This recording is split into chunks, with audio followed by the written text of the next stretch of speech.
হাত দেবেন না কেউ। সবাই বলো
মেয়েটা ডিপ্রাইভ হচ্ছে বলেই কিন্তু স্যার আমি কোর্টে শরণাপন্ন হয়েছি এবং মাননীয় জজ সাহেব, অনারেবল জজ সাহেব আমার এতে অর্ডার দিয়েছেন যে আমি যাতে মেয়ের বার্থডেটা পালন করতে পারি। আমি কিন্তু আজকে 2 বছর মেয়ের বার্থডে পালন করতে পারিনি।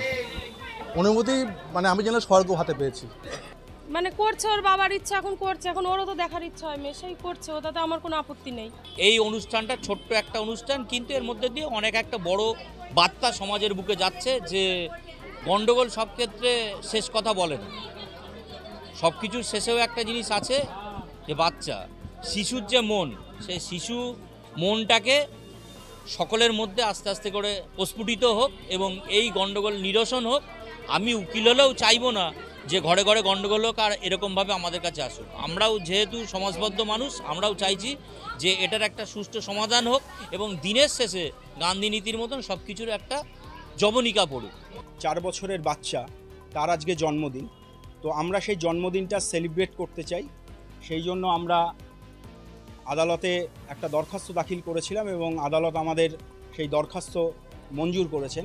আমাদের দরখাস্ত দাখিল করার উদ্দেশ্যটা এটাই ছিল মেনলি, আমরা প্রফেশনালি অ্যাডভোকেট, কিন্তু প্রত্যেকেই আমরা একজন সামাজিক জীব। তো বাবা মায়ের সম্পর্কের টানাপোড়েনের মধ্যে বাচ্চা মেয়েটির শৈশবের বিকাশে যাতে কোনো রকম ব্যাঘাত না ঘটে, তার জীবনে বাবা মা সকলের যে মূল্য রয়েছে সেইটা বোঝানোর জন্যই আমরা কোর্টে দরখাস্তটা করেছিলাম এবং কোর্ট মাননীয় বিজ্ঞ বিচারক আমাদের সেই আবেদন মঞ্জুর করেছেন এবং আজকে আমরা মিলিত হয়েছি বাচ্চা মেয়েটির জন্মদিন সেলিব্রেট করার জন্য।